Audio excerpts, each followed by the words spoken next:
مزاج پر تک جو ہے غلبہ ہو گیا۔ حالانکہ آپ کو معلوم ہے کہ آپ نے بڑی بھرپور زندگی گزاری ہے، کاروبار آپ کیا کرتے تھے، بڑے پیمانے پر آپ نے کاروبار کیا، اس سے پہلے آپ نے محنت بھی کی ہے، مزدوری بھی کی ہے۔ لفظ مزدوری جان بوجھ کر استعمال کر رہا ہوں اس لیے کہ حضور کی ایک حدیث ہے کہ میں چند ٹکوں کے عوض قراریت پر میں قریش کے بھیڑے اور بکریاں چرایا کرتا تھا۔ تو اس میں کوئی آپ نے قطعاً اپنے لیے حجاب محسوس نہیں کیا، بلکہ میں یہ سمجھتا ہوں کہ یہ محنت کے لیے اور مشقت کے لیے یہ گویا کہ ایک بہت ہی فخر والی بات ہے۔ ویسے تو یہ کہ حضور نے فرمایا کوئی نبی ایسا نہیں گزرا جس نے بکریاں نہ چرائی ہوں، اور میں خود قریش کی بکریاں چراتا تھا۔ جب لوگوں نے کہا کہ آپ قریش کی، تو آپ نے فرمایا ہاں میں قریش کی بکریاں چراتا تھا اور چند ٹکوں کے عوض چراتا تھا۔ یعنی مزدوری جو ہے وہ کوئی قطعاً کسی درجے میں بھی انسان کے لیے توہین کی یا تذلیل والی بات نہیں ہے، معاذ اللہ، جبکہ محمد الرسول اللہ صلی اللہ علیہ وسلم نے یہ کام کیا ہے۔ پھر آپ نے حضرت خدیجہ کے پیسے سے جو کاروبار کیا ہے، اب اس میں یہ بھی ہو سکتا ہے کہ وہ ملازمت کا تعلق ہو یا یہ کہ آپ کو نفع میں کوئی حصہ دیا گیا ہو۔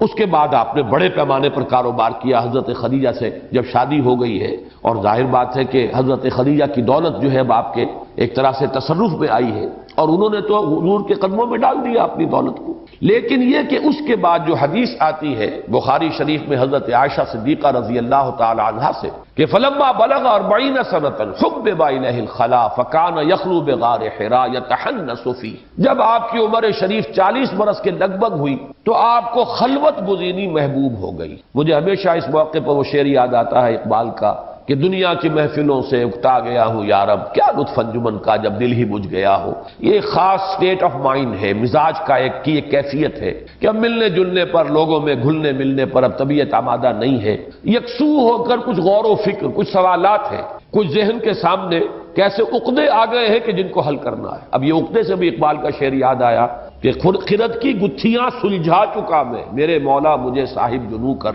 تو یہ خرد کی گتھیاں اور عقل کے عقدے جب آتے ہیں، یہ کائنات کیا ہے، اس کی حقیقت کیا ہے، ہم ہیں کہاں، کہاں سے آئے ہیں، کہاں جا رہے ہیں، حق کیا ہے، باطل کیا ہے، خیر کیا ہے، شر کیا ہے، یہ سارے سوالات جو ہیں وہ ایک فلسفیانہ ذہن اور مزاج رکھنے والے لوگوں کا جو ہے سارا اٹھنا بیٹھنا، جینا مرنا انہی سوالات پر ہوتا رہا ہے۔ تو ایک خاص وقت میں آ کر حضور صلی اللہ علیہ وسلم کے مزاج پر بھی، آپ کے ذہن پر بھی ان سوالات کا غلبہ ہوا ہے۔ پھر یہ کہ آپ اب کاروبار میں لگ کر تو ان باتوں پہ غور و فکر نہیں ہوتا، کہیں آپ دکان پر بیٹھے ہو یا اور لوگوں سے، گاہکوں سے بات چیت ہو رہی ہو، تو ایک طرح سے خلوت گزینی، یہ الفاظ حضرت عائشہ کے حبب الیہ الخلاء، اور ظاہر بات ہے کہ حضور ہی نے حضرت عائشہ کو یہ بتایا، اس لیے کہ حضرت عائشہ کی تو اس وقت پیدائش بھی نہیں ہوئی تھی۔ تو یہ سارے واقعات ان کے علم میں جو آئے ہیں تو حضرت عائشہ کے علم میں یقیناً حضور صلی اللہ علیہ وسلم کے بتانے سے آئے۔ حبب الیہ الخلاء، خلوت گزینی آپ کو محبوب ہو گئی، کان یخلو بغار حراء، اور غار حراء میں آپ خلوت گزینی اختیار فرماتے تھے۔ یتحنس فیہ، تحنس کا لفظ آیا ہے حدیث میں، ہنس کہتے ہیں گناہ کو، اور تحنس کے معنی ہے گناہ کے اثرات کو جھاڑنا، لیکن یہ عبادت کے لیے لفظ، یہ جب عبادت آدمی کرتا ہے، ریاضت کرتا ہے، تو گویا کہ کچھ اپنے اوپر اگر وہ بشریت کے کچھ آثار ہیں تو گویا کہ ان کو وہ دھونے کی کوشش کر رہا ہے، تحنس کا لفظ آیا ہے۔ اب سوال پیدا ہوا کہ حضور کا تحنس یا حضور کی عبادت کس طرح تھی، اس لیے کہ آپ کسی نبی کی امت میں تو پیدا ہوئے نہیں تھے۔ اگر بنی اسرائیل میں پیدا ہوئے ہوتے تو جو شریعت موسوی کے مطابق عبادت تھی وہ آپ کے علم میں ہوتی۔ اگر آپ کہیں عیسائیوں کے گھرانے میں پیدا ہوتے تو جو ان کے ہاں رواج تھا اس کی آپ کے لیے وہ معلوم ہوتا آپ کو، لیکن یہاں تو آپ پیدا ہوئے ہیں مکے کے اندر، امی ہیں، آپ نے کوئی نہ تورات پڑھی ہے نہ انجیل پڑھی ہے، تو سوال پیدا ہوا کہ وہ تحنس کیا تھا۔ تو شارحین حدیث نے تقریباً اجماع کیا ہے کہ کانا صفت تعبدہ فی غار حراء التفکر والاعتبار، غار حراء میں آپ سوچ بچار، غور و فکر، یہ وہی خرد کی گتھیاں سلجھانے کا ایک مرحلہ،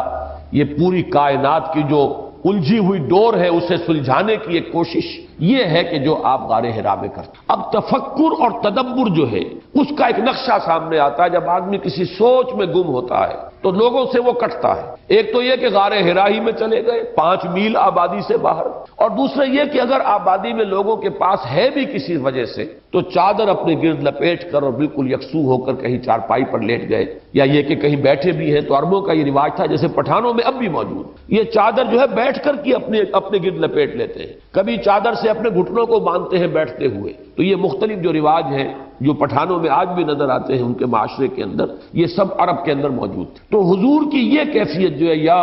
ایھا المدثر یا ایھا المزمل، یہ گویا کہ ان دونوں جگہ پر آ رہا، قم، کھڑے ہو جاؤ، یعنی اب یہ سوچ بچار کا مرحلہ گزر جانا چاہیے۔ وہ جو علامہ اقبال کا ایک شعر ہے، جو بلکہ مصرع ہی مجھے اس وقت یاد ہے، لاکھ حکیم سر بجیب ایک کلیم سر بکف۔ تو یہ جو حکیم ہیں، فلسفی ہیں، یہ تو گریبان ہی میں جھکا کر اپنے سر غور و فکری کرتے رہتے ہیں، ساری عمر اسی میں بیت جاتی، اس سے اگلا مرحلہ آتا ہی نہیں۔ اے محمد صلی اللہ علیہ وسلم، اب آپ کی زندگی میں دوسرا مرحلہ آنا چاہیے، اب کھڑے ہو، اپنی جد و جہد کا آغاز کریں۔ اب یہ فکر کے اندر غلطاؤں پیچا رہنا اور غور و فکر ہی کے اندر لگے رہنا، اب اس سے باہر نکلیے، اس کیفیت سے۔ آپ کی زندگی کے اندر اب ایک انقلابی مرحلہ آ رہا ہے، اب آپ کو کمر کسنی ہے عمل کے لیے۔ البتہ عمل دو ہیں، ایک عمل جو رات کا تھا وہ سورہ مزمل میں ہے، اور ایک عمل جو دن کا تھا وہ سورہ مدثر۔ یا ایھا المزمل قم اللیل الا قلیلا یا ایھا المدثر قم فانذر وربک فکبر۔ یہ دن کا عمل ہے، دن کی محنت ہے، دن کی بھاگ دوڑ ہے، انذار ہے، تکبیر رب ہے، اللہ کا بول بالا کرنا ہے، اس کی جد و جہد ہے، ایک رات کو کھڑے ہونا ہے اپنے رب کے حضور میں۔ تو یہ دونوں در حقیقت عمل کی مشکل ترین صورتیں ہیں، لیکن یہ کہ بڑی خوبصورت تقسیم ہو گئی، اسی لیے میں نے کہا تھا حسین ترین جوڑا ہے، نہایت نمایاں ہے جوڑا ہونا اس کا، اور حسین ترین کہ یا ایھا المزمل قم یا ایھا المدثر قم۔ لیکن ایک قم کیا ہے؟ قم اللیل الا قلیلا، یہ رات کی ایک ریاضت ہے، ایک جد و جہد ہے، ایک مشقت ہے۔ اور دوسرا قم کیا ہے؟ قم فانذر وربک فکبر۔ اب انذار کا عمل شروع کیجئے اور تکبیر رب کے لیے اپنے ہتھیلی پر اپنی جان رکھ کر میدان میں آ جائے۔ تو میرے نزدیک جو مناسب ترین ہے اس پس منظر کے ساتھ مزمل اور مدثر کا مفہوم کہ غور و فکر، سوچ بچار، فلسفیانہ تدبر و تفکر، اس میں جو کیفیت تھی محمد الرسول اللہ صلی اللہ علیہ وسلم کی، اب ان دونوں صورتوں میں جو حکم دیا جا رہا ہے اس لفظ کے حوالے سے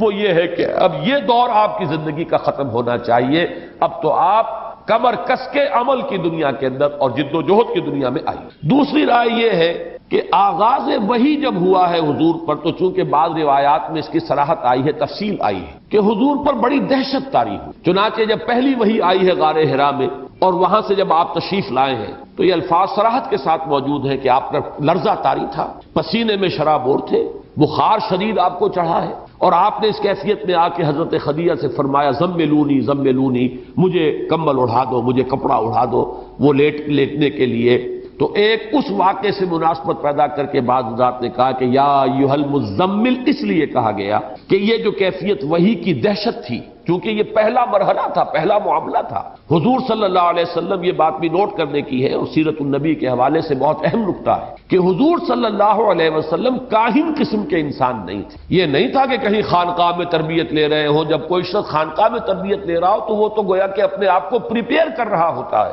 کہ اسے کوئی مکاشفے بھی ہونے شروع ہو جائیں، کچھ وہ غیب کے عالم سے اس کا کوئی تعلق قائم ہو جائے۔ وہ تو نہ صرف یہ کہ اس کا امیدوار ہوتا ہے بلکہ کوشاں ہوتا ہے اس کے لیے، لہذا اگر کوئی تجربہ اسے ہوتا ہے تو اس کے لیے وہ بالکل کوئی ان ایکسپیکٹڈ چیز نہیں۔ لیکن حضور کا معاملہ یہ نہیں تھا، کیونکہ آپ نے تو بھرپور زندگی جو ہے گزاری ہے، جیسے کہ کاروباری انسان کی، معاشرے کا ایک بہت ہی فعال فرد، کوئی خانقاہی مزاج آپ کا تھا ہی نہیں۔ یہ تھوڑا سا عرصہ ہے کہ جو گزرا ہے غور و فکر اور سوچ و بچار میں، لیکن یہ کہ اس کے علاوہ آپ کا پورا مزاج جو ہے وہ کوئی خانقاہی مزاج نہیں تھا۔ لہذا جب فرشتے سے پہلی ملاقات ہوئی ہے تو ایک دہشت کی کیفیت ہوئی ہے۔ یہ گویا کہ عالم بشریت کا پہلا معاملہ ہوا ہے عالم ملکیت سے، تو اس کے جو اثرات آپ کی طبیعت پر ہوئے ہیں تو بعض لوگوں نے یا ایھا المدثر یا ایھا المزمل کا تعلق اس سے جوڑا ہے۔ تیسری ایک رائے یہ ہے کہ حضور صلی اللہ علیہ وسلم پر جب یہ وحی کا آغاز ہوا تو آپ کو شدید تشویش ہوئی کہ اتنا بڑا بوجھ، یہ فکر مندی جو ہے اس پہلو سے بھی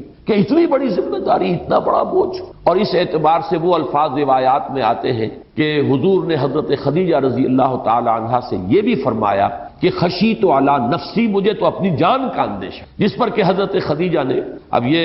میرے تو خیر دلچسپی کا موضوع ہے حضرت خدیجہ رضی اللہ تعالی عنہا کا کیا مقام ہے صحابیات میں اور بلکہ کل صحابہ کے زمرے میں، میری جو رائے ہے وہ میں ایک جملے میں آپ کو بتا دوں کہ مردوں میں جو مقام حضرت صدیق اکبر کا ہے بعین ہی خواتین میں وہ مقام حضرت خدیجہ کا ہے، بلکہ خدیجۃ الکبریٰ، یہ لفظ کبریٰ جو ہے جو ان کے نام کا جز بن گیا ہے، میرے نزدیک وہ اس وجہ سے نہیں ہے کہ وہ ازواج مطہرات میں سب سے زیادہ کبیر السن تھیں، عمر میں بڑی تھی، بلکہ اس وجہ سے کہ وہ الصدیقۃ الکبریٰ، الصدیق الاکبر ہے ابو بکر، سب سے بڑے صدیق، اور سب سے بڑی صدیقہ جو ہے وہ حضرت خدیجہ ہے رضی اللہ تعالی عنہما۔ بہرحال یہ ایک علیحدہ بحث ہے کہ میرے پاس میں اپنی اس رائے کے دلائل کیا ہیں، لیکن میں یہاں پہ ذکر کر رہا تھا کہ اسی کا ایک مظہر یہ ہے ان کے مقام کا کہ انہوں نے تشفی دی ہے حضور کو کہ آپ گھبرائیں نہیں، اللہ آپ کو ضائع نہیں کرے گا، آپ تو غریبوں پر رحم کرتے ہیں، آپ بھوکوں کو کھانا کھلاتے ہیں، آپ مسافروں کے مہمان نوازی کرتے ہیں،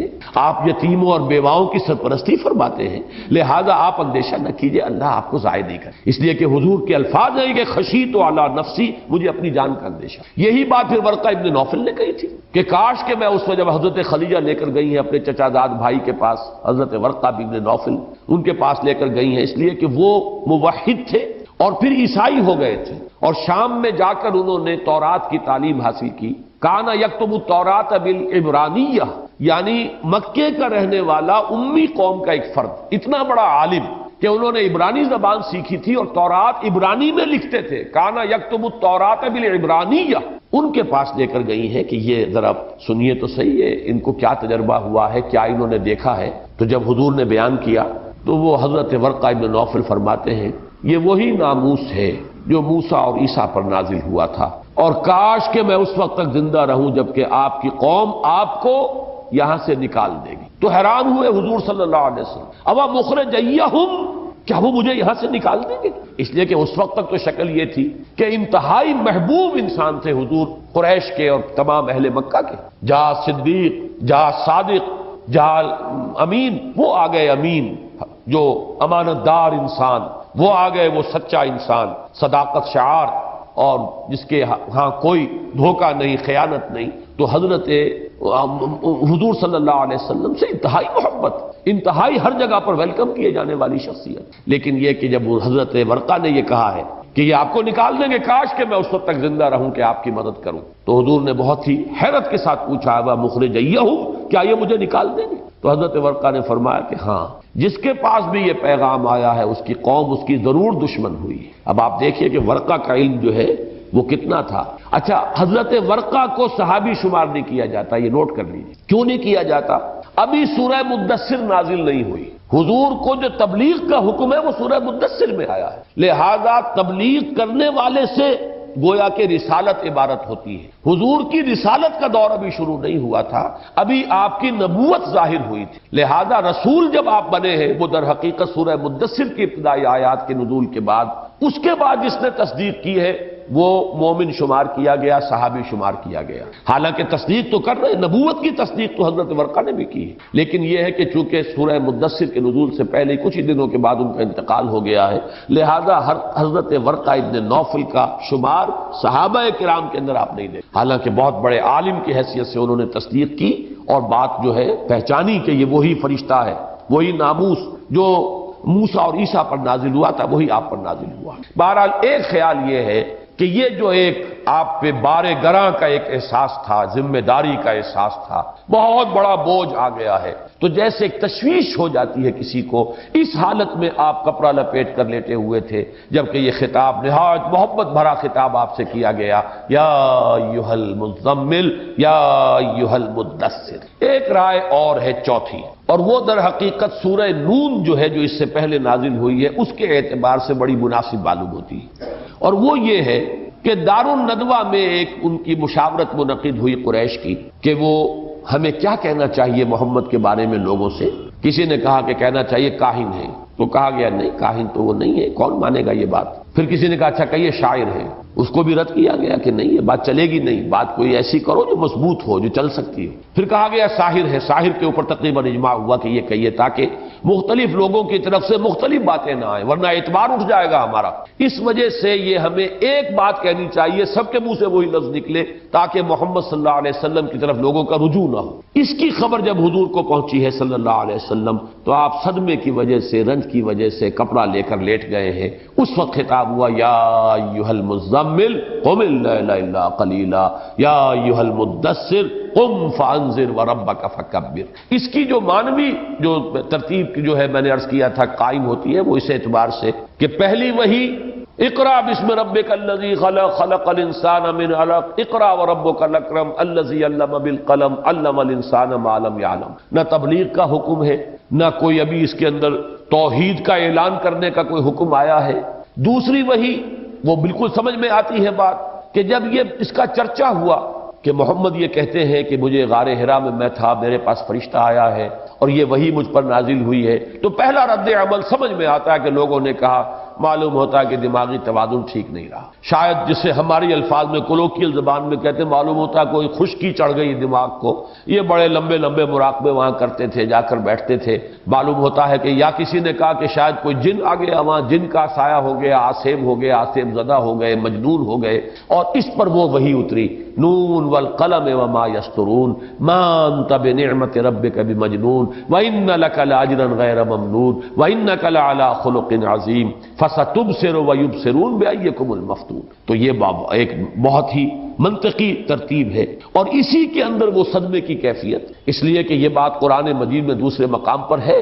وَلَقَدْ نَعْلَمُ أَنَّكَ يَضِيقُ صَدْرُكَ بِمَا يَقُولُونَ کہ اے نبی ہمیں معلوم ہے کہ جو کچھ یہ لوگ کہہ رہے ہیں، کوئی مجنون کہہ رہا ہے، کوئی کہہ رہا ہے کہ شاید جن کا سایہ ہو گیا، آسیب آ گیا، کوئی کہتا ہے کہ شاید دماغی توازن بگڑ گیا، ان باتوں سے آپ کو صدمہ پہنچتا ہے، ہمیں معلوم ہے کہ آپ کا سینہ بھیجتا ہے۔ تو اس کیفیت میں حضور اگر کپڑا لے کر لیٹ گئے ہوں صلی اللہ علیہ وسلم تو یہ بات بھی قرین عقل اور قرین قیاس ہے۔ یہ چار آراء ہیں، لیکن میرا ذاتی رجحان جو ہے یا ایھا المدثر اور یا ایھا المزمل دونوں کے بارے میں وہ ہے جو پہلی بات میں عرض کر چکا ہوں کہ اے نبی اب یہ غور و فکر، یہ لاکھ حکیم سر بجیب والی کیفیت اب ختم ہونی چاہیے، ایک کلیم سر بکف، اب تو آپ کی زندگی کا وہ دور شروع ہو جانا چاہیے، اب سر بکف ہو کر میدان میں آئیے اور جد و جہد عملاً شروع کیجئے، اور اس کے دو پہلو ہیں قم اللیل الا قلیلا اور قم فانذر وربک فکبر، واللہ اعلم۔ یا ایھا المزمل، اس میں ایک بات اور نوٹ کر لیجئے کہ حضور صلی اللہ علیہ وسلم نے ایک موقع پر اسی طرح پیار بھرا خطاب حضرت علی سے فرمایا تھا۔ حضرت علی حضرت فاطمہ سے کچھ ناراض ہو کر، جیسے گھروں کے اندر ہو جاتا ہے، میاں بیوی میں شکر رنجی ہوئی، کوئی ناراض ہو کر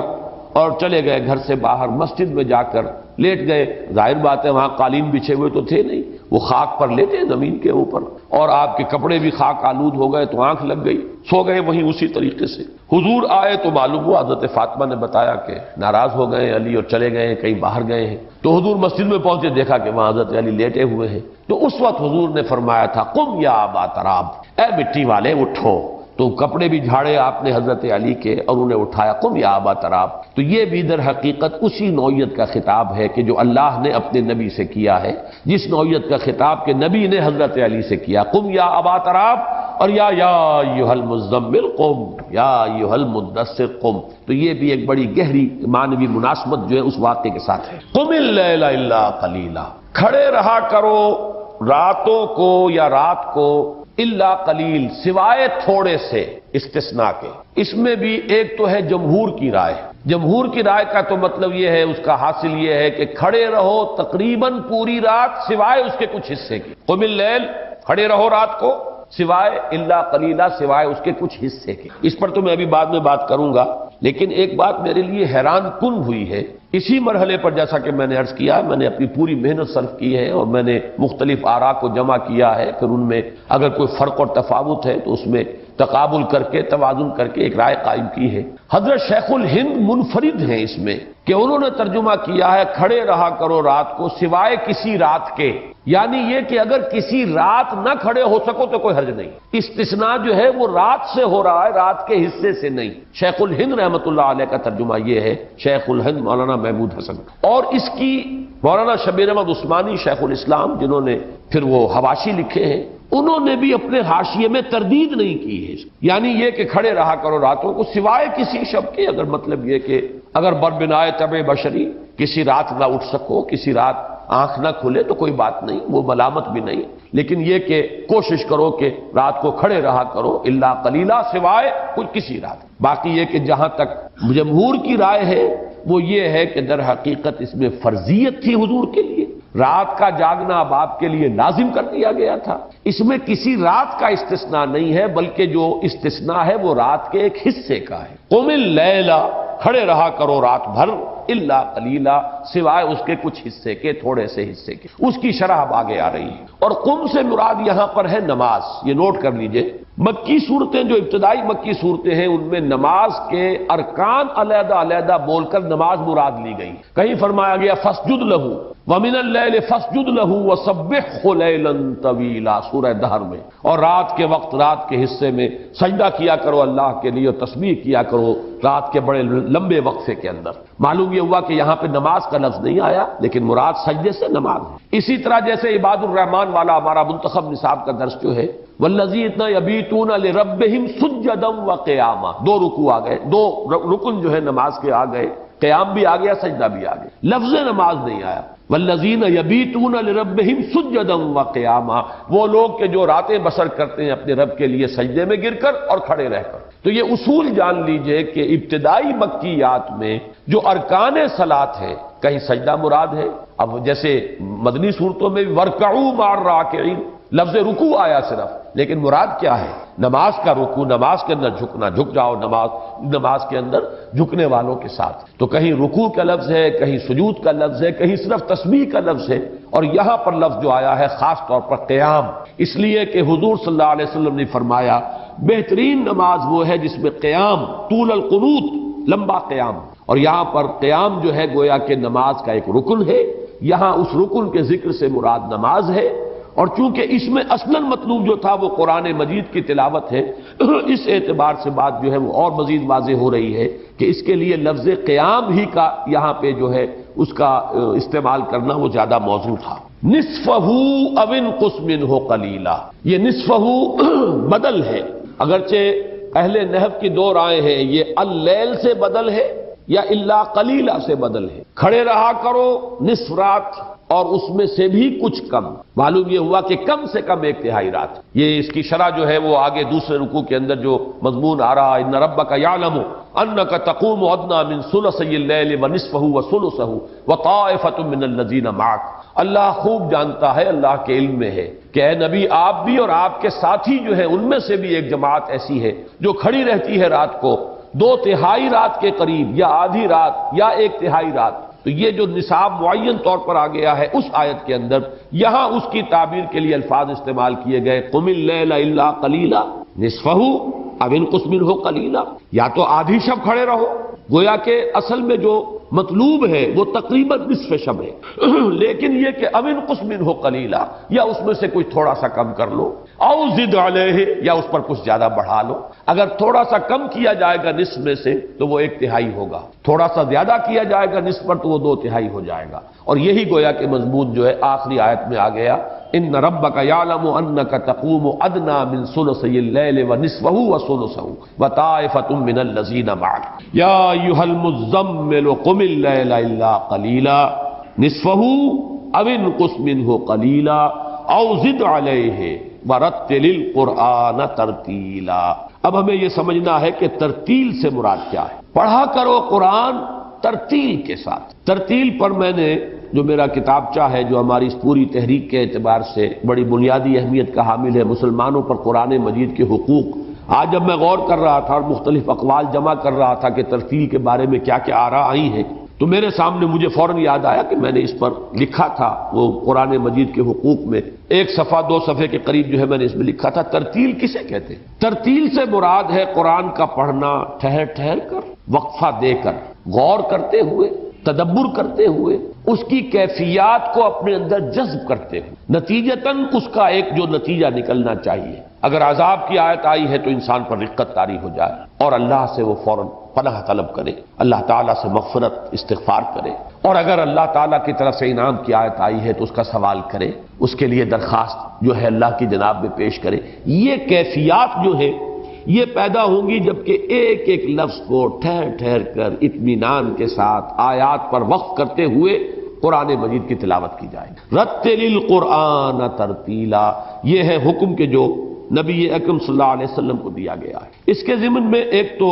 میں نے یہاں واقعات نقل کیے ہیں، ابن عربی رحمت اللہ علیہ، ایک ابن عربی تو وہ ہیں جو صوفی ہیں اور جن سے بہت سے لوگوں کو شدید اختلاف بھی ہے، بڑی ہی ایک کنٹروورشیل شخصیت ہے ابن عربی. لیکن ایک ابن عربی اور ہے اس وقت جن کا میں ذکر کر رہا ہوں، وہ ہے مفسر قرآن ہے اور ان کی تفسیر ہے احکام القرآن. انہوں نے قرآن مجید کی صرف ان آیات کو لیا ہے کہ جن میں کوئی حکم آیا ہے. قرآن مجید میں قصص بھی ہے، قرآن مجید میں بحث و مباحثہ بھی ہے، مجادلہ بھی ہے، جہاں کوئی حکم آیا تو ان آیات کی تفسیر کی ہے. یہ احکام القرآن یہ بھی تفسیر کی ایک خاص قسم ہے اور متعدد حضرات نے، جساس نے کتاب لکھی احکام القرآن، اسی طرح ابن عربی جو ہے انہوں نے کتاب لکھی ہے. انہوں نے یہ لکھا ہے، حضرت حسن سے روایت کی ہے کہ ایک مرتبہ حضور صلی اللہ علیہ وسلم کا گزر ایک ایسے شخص پر ہوا جو قرآن مجید اس طرح پڑھ رہا تھا کہ ایک ایک آیت پڑھتا جاتا تھا اور روتا جاتا تھا. اس پر حضور نے صحابہ سے فرمایا، کیا تم نے اللہ تعالیٰ کا قول مبارک وَرَتِّلِ الْقُرْآنَ تَرْتِیلًا نہیں سنا؟ دیکھ لو یہ ہے ترتیل. قرآن مجید کو بطریق ترتیل تلاوت کرنے ہی کا حکم ہے. حضور کے اس فرمان میں بھی اُتْلُوُا الْقُرْآنَ وَابْکُوا، قرآن پڑھو اور رویا کرو. یعنی یہ کہ اگر تم اس کی کیفیات کو اپنے اندر جذب کرو گے. ایک تو خیر وہ ہے قرآن مجید کی تلاوت جو ہمارے ہاں تراویح میں حفاظ کرام کرتے ہیں، وہ تو اللہ مجھے معاف فرمائے اگر میں غلط کہہ رہا ہوں، میرے نزدیک وہ قرآن کی توہین ہے اور قرآن مجید کے ساتھ بے ادبی اور گستاخی والا سلوک ہے جو اکثر و بیشتر مساجد میں ہوتا ہے. بہرحال وہ ایک علیحدہ بحث ہے. ویسے بھی جب آدمی سے پاٹھ پڑھ رہا ہوتا ہے اور پیش نظر ہوتا ہے صرف حصول ثواب، اس میں تاثر لینا تو پیش نظر ہی نہیں، نہ اس پر غور کرنا ہے نہ اس میں سوچنا ہے، بلکہ وہ تو یہ کہ کوانٹٹی وائز وہ حدیث سامنے ہے کہ ہر حرف کے اوپر 10 نیکیوں کا ثواب ملتا ہے. وہ حدیث اپنی جگہ ہے، میں اس کا انکار نہیں کر رہا، لیکن یہ کہ دوسری حدیثیں بھی تو ہیں کہ قرآن میں تدبر کرو، قرآن میں غور کرو، قرآن کو سمجھو. یہ ساری حدیثیں، یا جیسے کہ حضور صلی اللہ علیہ وسلم نے فرمایا، یا اہل القرآن لا تتوسدوا القرآن، اے قرآن والو قرآن کا تکیہ نہ بنا لو، قرآن کو پس پش نہ ڈال دو، قرآن پر صرف فخر ہی نہ کر کے رہو کہ بس ہمارے پاس قرآن ہے، اسے اپنا تکیہ نہ بنا لو. وَاتْلُوهُ حَقَّ تِلَاوَتِهِ فِي آنَاءِ اللَّيْلِ وَالنَّهَارِ، اسے پڑھا کرو جیسے کہ پڑھنے کا حق ہے، رات کے اوقات میں بھی دن کے اوقات میں بھی. وَافْشُوهُ وَتَغَنَّوْهُ، اسے پھیلاؤ، دنیا میں پہنچاؤ، چار دانگے عالم تک اس کی تبلیغ کرو، اس کو پڑھو بہت ہی خوش الحانی کے ساتھ. یا یہ کہ اس کو سمجھو کہ سب سے بڑی دولت دنیا کی یہ ہے جو اللہ نے ہمیں دے دی ہے. تغنو کے دونوں معنی ہیں. اور اس کے بعد وہ تدبروا فیہ لعلکم تفلحون، اور تدبر کرو، غور و فکر کرو تاکہ تم فلاح پاؤ. تو جہاں وہ حدیث اپنی جگہ پر ہے کہ ہر حرف پر 10 نیکیاں ملتی ہیں، اور اس میں حضور نے فرمایا کہ یہ میں نہیں کہتا کہ الف لام میم ایک حرف ہے، الف علیحدہ حرف ہے، لام علیحدہ حرف ہے، میم علیحدہ حرف ہے. گویا کہ جب ایک بندہ تلاوت کرتے ہوئے الف لام میم پڑھتا ہے تو 30 نیکیاں اس کے حساب میں درج ہوتی ہیں. میں اس حدیث کو صحیح مانتا ہوں اور میں سمجھتا ہوں کہ 100% درست بات ہے جو حضور نے فرمائی، لیکن اس کے ساتھ ان حدیثوں کو بھی جمع کریں، اس حدیث کو بھی سامنے رکھے کہ ما آمن بالقرآن من استحل محارمہ، جس شخص نے قرآن کی حرام کردہ کسی شے کو اپنے لیے حلال کر لیا، اس کا قرآن پر کوئی ایمان نہیں. ثواب کہاں سے آئے گا؟ ایمان کی نفی ہو رہی. تو ان تمام احادیث کو جمع کیجئے تو قرآن پر تدبر، اس کی تلاوت، اس کی ترتیل اس انداز میں کہ اس کی کیفیات کو جذب کیا جائے. وہ جس کو اقبال نے کہا ہے، تیرے ضمیر پہ جب تک نہ ہو نزول کتاب، گرہ کشا ہے نہ راضی نہ صاحب کشاف. جب تک کہ تمہارے قلب پر اس کا نزول نہیں ہوتا، صرف حصول ثواب یا ایصال ثواب جو ہے اس کا تم نے اس کو اعلیٰ بنا لیا. یہ تو تمہارے اندر جذب ہونا چاہیے، تمہارے دل پر اترے، تمہارے ذہن میں اترے، تمہارے قلب پر نازل ہو، تب در حقیقت اس سے شخصیت کے اندر انقلاب آئے گا. انسان کی پوری سیرت اور اخلاق جو ہے تبدیل ہو کر رہ جائے گی، انسان کی پوری شخصیت بدل جائے گی. تو حضور نے فرمایا یہ ہے ترتیل. اور بعض روایات میں آتا ہے خود حضور جب رات کے وقت نماز پڑھتے تھے، اور یہ جس کا حکم دیا جا رہا ہے قم اللیل الا قلیلا، تو آپ کی سینہ مبارک سے ایسے آواز آتی تھی جیسے کہ کوئی ہانڈی جو ہے چولہے کے اوپر چڑھی ہوئی ہو، تو جب وہ اس کے اندر جوش آتا ہے تو جو آواز اس ہانڈی کے اندر سے آتی ہے، اس طرح کی آواز، ایک طرح کا گریہ کی کیفیت جو ہے اور جذبات کے اندر جو ایک صورت بنتی ہے، وہ حضور صلی اللہ علیہ وسلم کی سینہ مبارک سے بھی وہ آواز جو ہے آتی تھی جبکہ آپ رات کو کھڑے ہو کر قرآن کی تلاوت فرماتے. اس کے ساتھ ایک بات اور نوٹ کیجئے، یہ ترتیل کا لفظ جو قرآن مجید میں آیا ہے، یہ سورہ فرقان میں ایک اعتراض نقل کیا گیا، وَقَالَ الَّذِينَ كَفَرُوا لَوْلَا نُزِّلَ عَلَيْهِ الْقُرْآنُ جُمْلَةً وَاحِدَةً. اعتراض کیا کافروں نے کہ یہ قرآن محمد پر صلی اللہ علیہ وسلم پورا کا پورا یکبارگی کیوں نازل نہیں ہو گیا، یہ تھوڑا تھوڑا کر کے کیوں اتر رہا ہے؟ اس کا جواب جو دیا گیا غور کیجئے، کذالک لنثبت بہ فؤادک ورتلناہ ترتیلا، یہ اس لیے کہ ہم اس کے ذریعے سے آپ کے دل کو جماؤ عطا کریں، اور ہم نے خود اسے تھوڑا تھوڑا کر کے اتارا۔ تو اللہ تعالیٰ نے بھی ترتیل کے طور پر نازل فرمایا قرآن کو، اور محمد کو بھی حکم ہو رہا ہے صلی اللہ علیہ وسلم، اور آپ کی وساطت سے ہم سب کو حکم ہو رہا ہے کہ قرآن کو پڑھو بطریق ترتیل، رتل القرآن ترتیلا، قرآن کو پڑھو بطریق ترتیل، ورتلناہ ترتیلا، ہم نے خود جو نازل کیا ہے اے محمد صلی اللہ علیہ وسلم آپ پر یہ قرآن مجید، تو ہم نے تھوڑا تھوڑا کر کے اتارا ہے۔ اس پورے قرآن مجید کا تحمل جو ہے ایک یکبارگی، یہ شاید حضور صلی اللہ علیہ وسلم کے لیے بھی مشکل ہوتا، لہذا کذالک لنثبت بہ فؤادک، تھوڑا تھوڑا قرآن نازل ہو، تحمل پیدا ہوتا چلا جائے، آپ کا دل جمتا چلا جائے، تاکہ ہم اس کے ذریعے سے آپ کے دل کو جماؤ عطا کریں۔ معلوم ہوا کہ در حقیقت تثبیت قلبی کا سب سے بڑا ذریعہ ترتیل قرآن، ورتل القرآن ترتیل۔ اس میں ایک اعتراض آتا ہے، عقلی طور پر وارد ہوتا ہے، اور وہ یہ ہے کہ اس قدر اہمیت کے ساتھ حکم دیا جا رہا ہے کہ رات، آدھی آدھی رات، 2/3 رات یا 1/3 رات کھڑے رہو، قرآن کی ترتیل کرو، جبکہ اگر یہ بات مان لی جائے کہ یہ تیسری وحی ہے تو قرآن مجید تو ابھی گویا کہ حضور صلی اللہ علیہ وسلم کے پاس ہے ہی نہیں، بہت تھوڑا سا قرآن ہے۔ اور اس سے میں یہ نتیجہ اخذ کرتا ہوں کہ در حقیقت یہاں ریپیٹ کرنا، دہرانا، تکرار کرنا یہی مطلوب ہے۔ قرآن مجید کے علاوہ آپ دیکھیں گے کہ دین کا پورا فلسفہ جو عبادات کا ہے، اس میں یہ تکرار اور اعادہ اور ریپیٹیشن۔ ایک نماز آپ پڑھتے ہیں اور اس کے اندر 4 مرتبہ، 6 مرتبہ، 10 مرتبہ سورہ فاتحہ پڑھ رہے ہیں، الفاظ تو وہی، لیکن یہ کہ ان کی ریپیٹیشن ہے۔ پڑھو، مجھے وہ شعر یاد آ رہا ہے، ما ہرچ خواندائیم فراموش کردائیم اللہ حدیث دوست کے تکرار می کنیم، ہم نے تو جو کچھ پڑھایا تھا وہ سب جو ہے ہم نے بھلا دیا، اپنے ذہن سے نکال دیا، سوائے اپنے دوست کی بات کے کہ اب ہم اسی کی تکرار کرتے چلے جا رہے ہیں، ہمیں اس کے سوا کسی اور چیز سے کوئی سروکار رہا ہی نہیں۔ جو لکھا پڑھا تھا نیاز نے اسے صاف دل سے بھلا دیا۔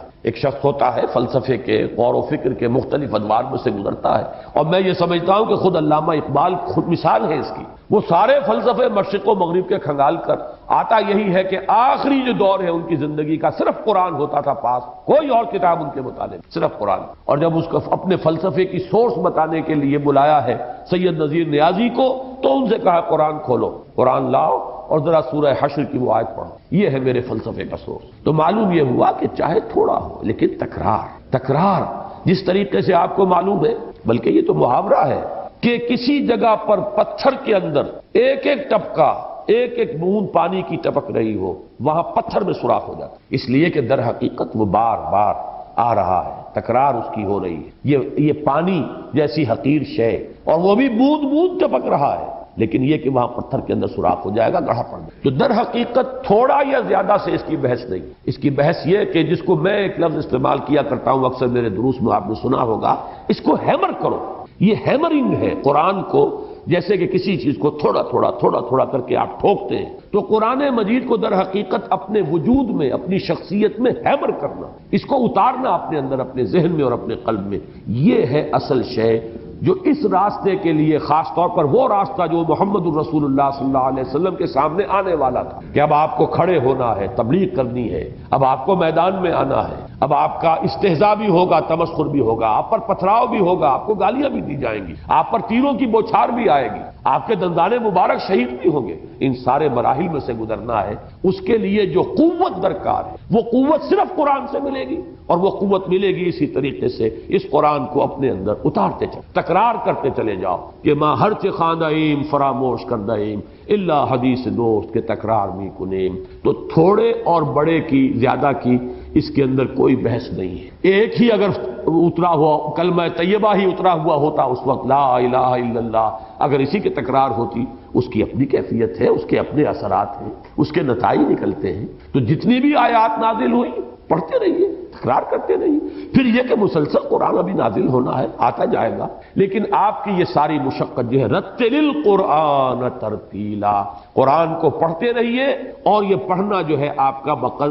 بطریق ترتیل ہو۔ انا سنلقی علیک قولا ثقیلا، ہم آپ پر عن قریب ایک بڑی بھاری بات ڈالنے والے۔ سنلقی، القا یلقی، القان باب افعال سے کسی چیز کو ڈالنا، اتارنا۔ القاء اسے کہتے ہیں کہ دل میں ایک بات آئی ہے، میرے دل میں القاء کیا گیا ہے، وہ جسے الہام کہتے ہیں، الہام ہے، القاء ہے۔ سنلقی،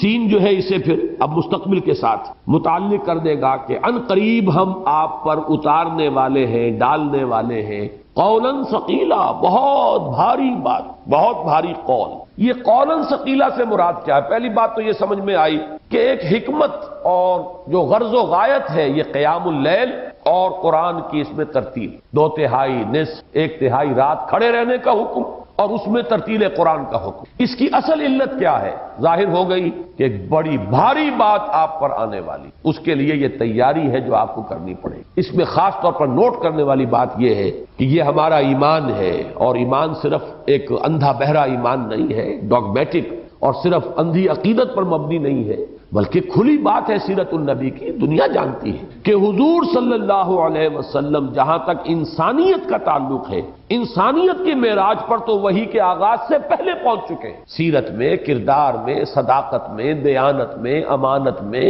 وفا میں، ایفاء عہد میں، کون سے پہلو سے کوئی کمی محمد الرسول اللہ صلی اللہ علیہ وسلم میں تھی؟ یوں سمجھیے کہ انسان کامل کا درجہ آپ کو حاصل ہو چکا ہے، انسانیت کے معراج پر تو آپ پہنچے ہوئے ہیں، اور اس کی گواہی جو ہے دوسری وحی میں آ گئی، وَإِنَّكَ لَعَلَىٰ خُلُقٍ عَظِيمٍ۔ اس کو تو قرآن مجید بطور دلیل لا رہا ہے کہ بڑے پاگل ہیں وہ جو یہ کہہ رہے ہیں کہ آپ پاگل ہو گئے، معاذ اللہ ثم معاذ اللہ، اصل میں تو پاگل وہ ہو گئے، آپ تو اخلاق حسنہ کی بڑی بلندیوں پر فائز ہیں۔ دنیا نے کوئی پاگل دیکھا ہے آج تک جس کے اندر یہ طہارت ہو، یہ نفاست ہو، یہ صداقت ہو، جس کا کلام اتنا حکمت پر مبنی ہو، جس کا ہر عمل جو ہے وہ اتنا مہذب اور شائستہ عمل ہو؟ کسی نے کسی پاگل اور مجنون کو دیکھا؟ تو گویا کہ اس جنون کا جو بھی آپ کے بارے میں شبہ کیا گیا یا اعتراض وارد کیا گیا، اس کے جو توڑ کے لیے دلیل قرآن لایا وہ یہی ہے، وَإِنَّكَ لَعَلَىٰ خُلُقٍ عَظِيمٍ، آپ تو بہت بڑے اونچے مرتبہ اخلاق پر فائز۔ اور ظاہر بات ہے کہ اسی لیے کہا جا رہا ہے کہ آپ کو مکے والے مانتے تھے کہ اس دیانت، صداقت،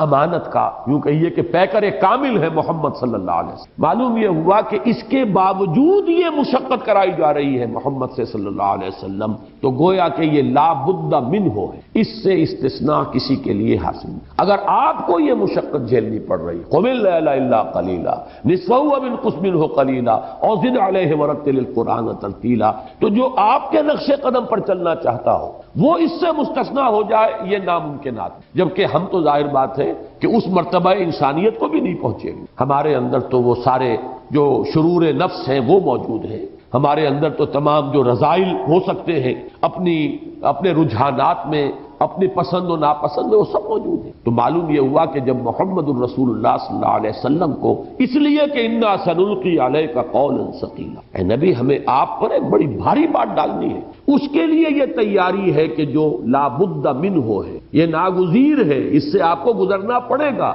اور اس کے دو پہلو ہیں جیسا کہ میں نے عرض کیا، ایک رات کو کھڑے ہونا، قم اللیل الا قلیلا نصفہ او انقص منہ قلیلا اور زد علیہ ورتل القرآن ترتیلا، اور دوسرا ترتیل قرآن۔ کھڑا ہونا مجرد کھڑا ہونا نہیں ہے، وہ تو ایک جسمانی مشقت بھی ہو سکتی ہے، صرف ایک ریاضت نفسانی بھی ہو سکتی ہے، اپنے نفس کے تقاضوں کو کچلنے کی ایک ریاضت ہو سکتی ہے، جیسے کہ جتنے ہندو یوگی ہیں نہ معلوم کیسی کیسی تپسیائیں اور ریاضتیں وہ کرتے رہے ہیں، لیکن محمد الرسول اللہ صلی اللہ علیہ وسلم کے لیے یہ صرف ایک جسمانی ریاضت نہیں تھی، صرف اپنے ایک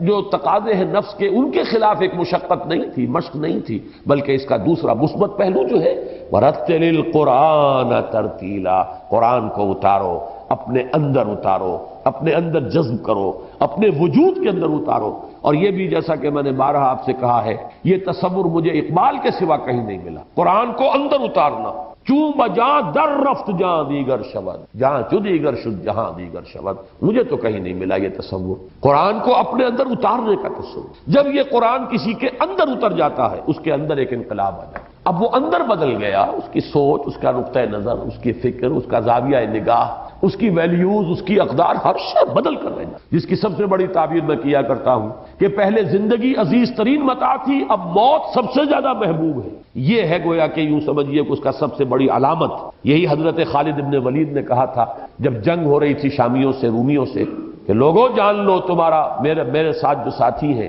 جو لشکر ہے، انہیں موت اتنی ہی عزیز ہے جتنی تمہیں زندگی محبوب ہے۔ یہ عام مقابلہ نہ سمجھو، یہ عام فوجوں کا مقابلہ نہیں ہے، یہ تو وہ فدائین ہیں، یہ تو وہ سرفروش ہیں کہ جن کی سب سے بڑی آرزو ہی یہ ہے کہ شہادت کی موت نصیب ہو جائے۔ لہذا تم کہاں مقابلہ کر سکو گے ان کا؟ جیسے کہ غزوہ مؤتہ میں ہوا ہے، 3000 صرف تھے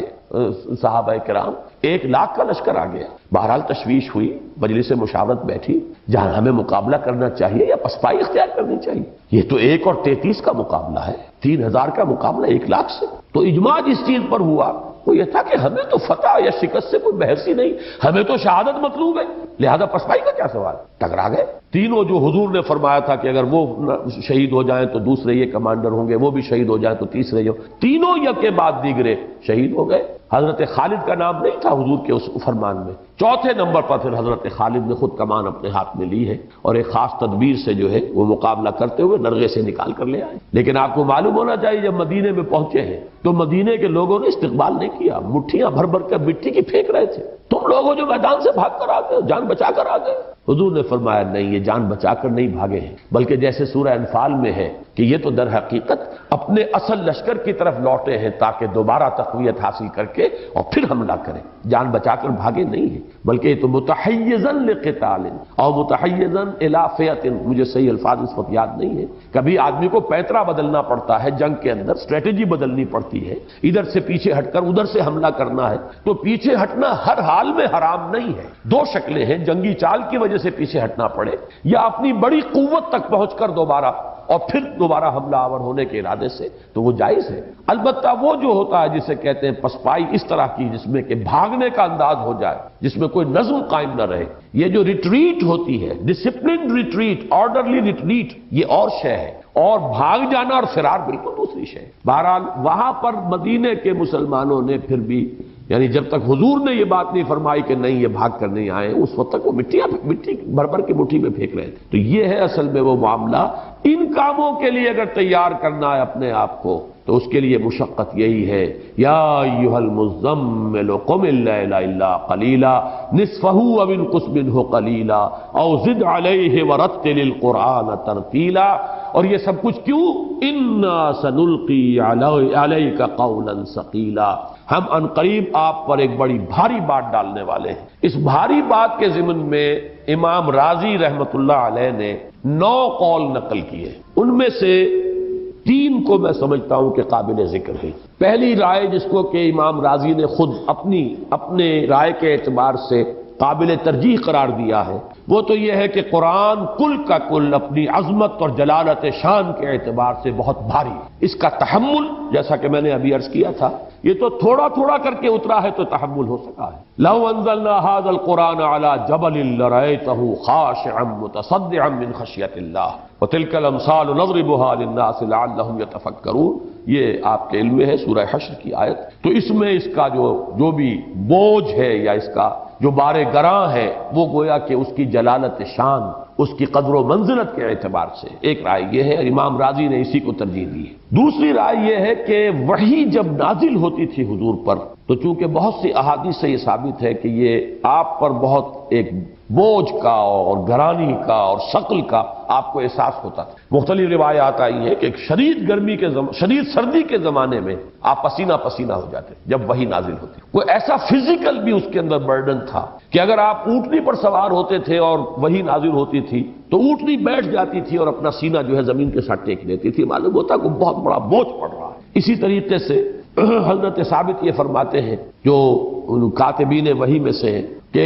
ایک مرتبہ ایسا ہوا کہ حضور اور ہم قریب قریب بیٹھے ہوئے تھے تو حضور کی ران مبارک جو ہے وہ ایسا ہو جاتا ہے بیٹھنے میں کہ میری ران پر اس کا وہ کو ٹکی ہوئی تھی، سہارا تھا۔ تو اچانک وہی نازل شروع ہوئی تو میں نے اپنی ران پر اتنا بوجھ محسوس کیا کہ گویا کہ میں اندیشہ تھا کہ میری ران پھٹ. تو یہ کیفیات جو ہے وحی کے نزول کی چونکہ مختلف روایات میں آتی ہیں تو ان کو بھی یہاں پر نقل کر دیا مفسرین نے، لیکن میرے نزدیک کوئی مناسبت اس کی اس مضمون کے ساتھ جو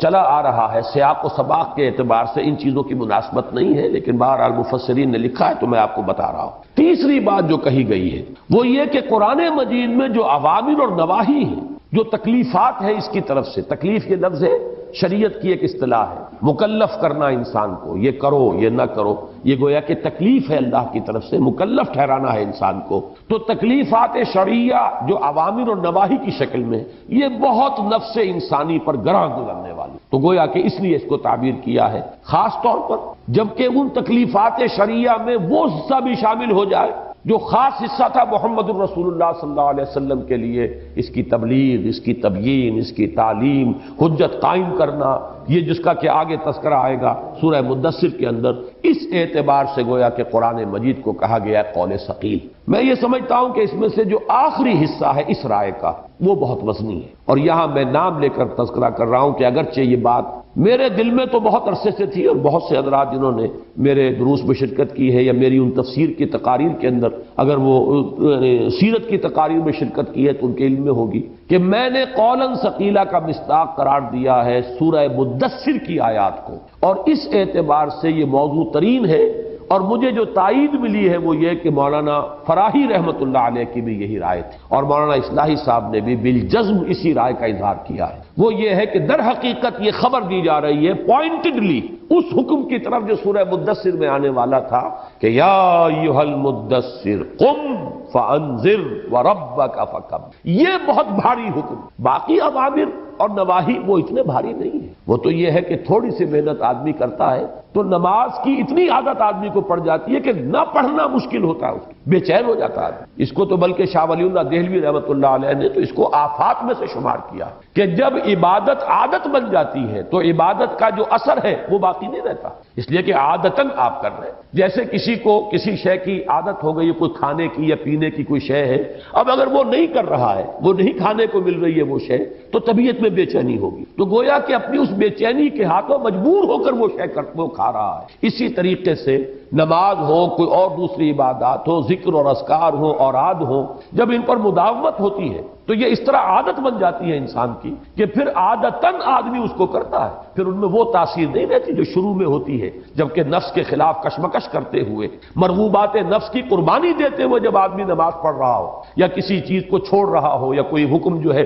اس پر عمل کر رہا ہو، تو جو مجاہدہ مان نفس اس وقت ہوتا ہے جب وہ عادت بن گئی تو اب مجاہدہ مان نفس رہا ہی نہیں. تو اس کو شاہ ولی اللہ دہلوی رحمۃ اللہ علیہ نے اس کو عبادت کی آفات میں شمار کیا، یعنی عبادت کے لیے یہ شے مصیبت بن جاتی ہے کہ وہ عادت بن جائے. تو عبادت کا عادت بن جانا یہ بالکل جانی پہچانی بات ہے. تو تکلیفات شرعیہ جو عام ہیں اوامر و نواہی کی ان میں وہ بات نہیں ہے، لیکن تبلیغ اور اقامت دین کی جد و جہد اس میں تو ہر روز نئی تکلیف ہے، ہر روز نئی صورتحال سے سابقہ پیش آئے گا، ہر روز نئے پرابلمز ہوں گے، ہر روز ایسا ہوگا کبھی دشمن جو ہے سامنے سے وار کر رہا تھا اور کبھی کوئی اپنا دوست جو ہے وہ اندر سے ڈنک مارے گا، وہ سمارے آستین بن جائے گا جو بظاہر دوست بنا پھرتا ہے. عبداللہ ابن ابی کون تھا؟ وہ تو دوست تھا بظاہر. ایسا چودھری تھا کھڑا ہو کر مسجد کے اندر جب حضور جمعے کا خطبہ دینے کے لیے جب آپ کھڑے ہوتے تھے تو پہلے خود کھڑا ہوتا تھا کیونکہ چودھری تھا. مدینے کے اندر سب سے بڑا قبیلہ جو ہے وہ خزرج کا تھا اور خزرج کا وہ سردار تھا.